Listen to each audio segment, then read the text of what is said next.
আজকে আমাদের আকাবির শাইখুল হাদিস ইবনে শাইখুল হাদিস আল্লামা মামুনুল হক, যাকে কিনা পুরো এশিয়া মহাবিশ্বে একজন ছাত্র নেতা ধরা হয়, যাকে কিনা পুরো এশিয়া মহাদেশে একজন আকাবির হিসেবে গণ্য করা হয়, তাকে সোনারগাঁও থেকে ষড়যন্ত্রমূলকভাবে অপমানিত করা হয়েছে। কোথায় তোমরা? আজ আসো, দেখো সে বীরের বেশে সোনারগাঁও আসতেছে, বীরের বেশে পদার্পণ করতেছে।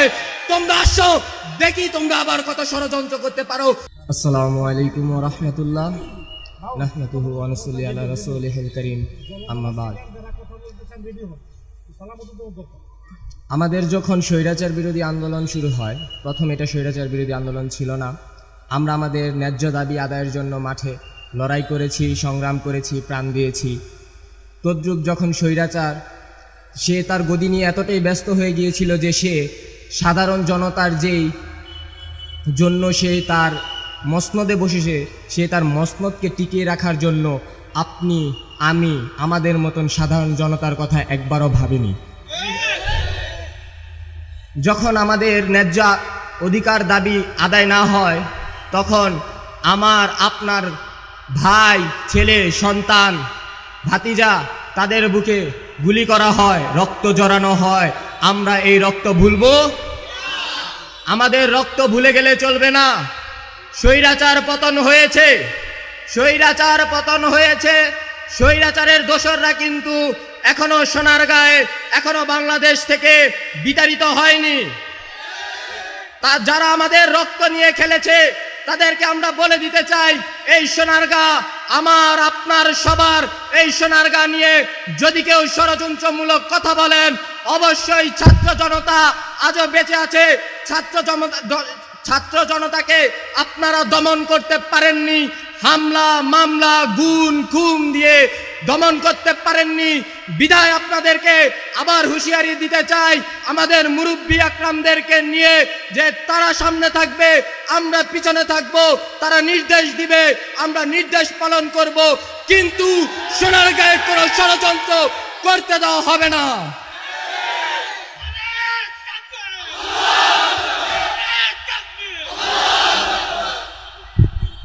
আমাদের নারায়ণগঞ্জে আন্দোলন, পুরো নারায়ণগঞ্জে আন্দোলন শুরু হয় 15 তারিখে। আমরা যখন নারায়ণগঞ্জ জেলা প্রশাসকের কাছে যাই, আমরা বিগত কিছুদিন আগে গিয়েছিলাম, তখন তিনি আমাদেরকে এটা বলতে বাধ্য হয় যে আমরা সোনারগাঁয়ের ঐতিহ্য দেখে অনেকটা গর্ববোধ করছি, কারণ পুরো নারায়ণগঞ্জ আন্দোলন শুরু হয় 16 তারিখে।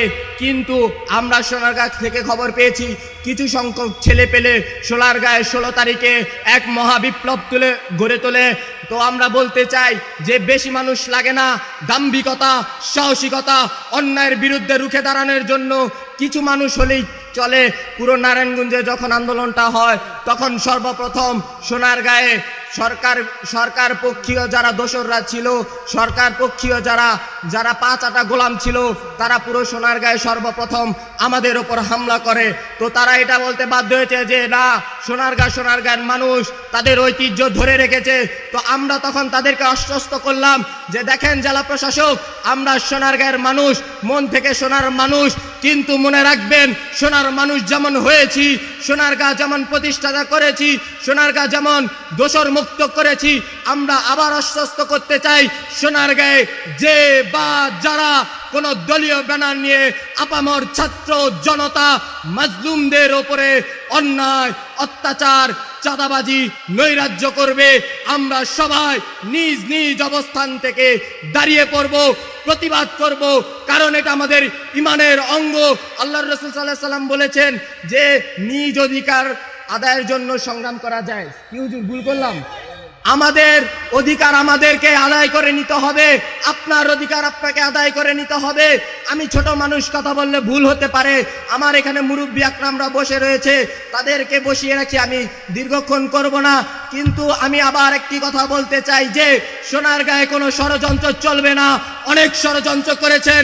আজকে আমাদের আকাবির শাইখুল হাদিস ইবনে শাইখুল হাদিস আল্লামা মামুনুল হক সাহেব আসতেছে, যাকে কিনা পুরো এশিয়া মহাবিশ্বে একজন ছাত্র নেতা ধরা হয়, যাকে কিনা পুরো এশিয়া মহাদেশে একজন আকাবির হিসেবে গণ্য করা হয়, তাকে সোনারগাঁও থেকে ষড়যন্ত্রমূলকভাবে অপমানিত করা হয়েছে। কোথায় তোমরা? আজ আসো, দেখো সে বীরের বেশে সোনারগাঁও আসতেছে, বীরের বেশে পদার্পণ করতেছে। তোমরা আসো, দেখি তোমরা আবার কত ষড়যন্ত্র করতে পারো, তোমরা আবার কত অন্যায় করতে পারো। সে আসতেছে, সে আসবে, আমরাও তাকে শুভেচ্ছা দিয়ে বরণ করে নেব। আমি আমার বক্তব্য এখানে শেষ। নারে তাকবীর। মামুনুল হকের ভয় নাই, রাজপথ ছাড়ি নাই, রাজপথ ছাড়ি নাই, মামুনুল হকের ভয় নাই। তাকবীর। আল্লাহু আকবার। মামুনুল হক এগিয়ে চলো, আমরা আছি তোমার সাথে। বক্তব্য বাকি আছে, এরপরও কোনো ছাত্র জনতা থাকলে বক্তব্য দেওয়ার জন্য আমাদের তরফ থেকে স্বাগত। কেউ থাকলে শেষ করছি। আমি আপনাদেরকে আবারও বলতে চাই, আমি এখানে কোনো বক্তব্য দিতে আসিনি, কিন্তু আমি একজন ছাত্র, আমি একজন ইলমের অধিকারী হিসেবে আপনাদেরকে আবারও বলতে চাইছি যে আমাদের বাংলাদেশ নিয়ে কিন্তু আবারও ষড়যন্ত্র হচ্ছে। একটি কথা মনে রাখবেন যে স্বাধীনতা অর্জনের চেয়ে কিন্তু স্বাধীনতা রক্ষা অনেকটা বড় গুরুত্বপূর্ণ দায়িত্ব। আমি আবার আপনাদেরকে বলতে চাই, আপনারা ঐক্যের হাত ধরবেন কখন? যখন কিনা দেখবেন সোনারগাঁ বাংলাদেশ নিয়ে ষড়যন্ত্র হচ্ছে, তখন আপনারা স্লোগান তুলবেন, আমরাই লড়ব, আমরাই লড়ব, আমরাই লড়ব। বাংলাদেশ ভয় নাই, বাংলাদেশ ভয় নাই, সোনারগাঁ ভয় নাই। আমি আমার বক্তব্য এখানে রেখে সবার কাছে ক্ষমা সুন্দর দৃষ্টি আকর্ষণ করছি। যদি কোনো ভুল ভ্রান্তি হয়ে যায়, আমাকে আপনার ছেলে, আমাকে আপনার ভাই, আমাকে আপনার নাতি, আমাকে আপনার ভাতিজা হিসেবে ক্ষমা সুন্দর দৃষ্টি করবেন। এবং আমি বিনীতভাবে আবার ক্ষমা চাচ্ছি যে আমি আমার মুরব্বীদের বসিয়ে রেখে এখানে অযোগ্য নগণ্য আমি একজন কথা বলছি। আমি ক্ষমা প্রার্থী এবং আমি আপনাদের থেকে বিদায় নিচ্ছি।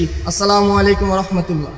সমাবেশ ত্রাণ কার্যক্রমকে জোরদার করার জন্য একটি প্রস্তুতি সমাবেশ, পাশাপাশি মহান আল্লাহ রাব্বুল আলামিনের দরবারে কায়মনে বাক্যে আমাদের কেন্দ্রীয় নেতৃত্বের তত্ত্বাবধানে ওনাদের দোয়া মুনাজাতের মাধ্যমে আমরা আল্লাহর কাছে দোয়া করব যেন আল্লাহ রাব্বুল আলামিন আমাদের উপর থেকে এই বিপদকে সরিয়ে নেন।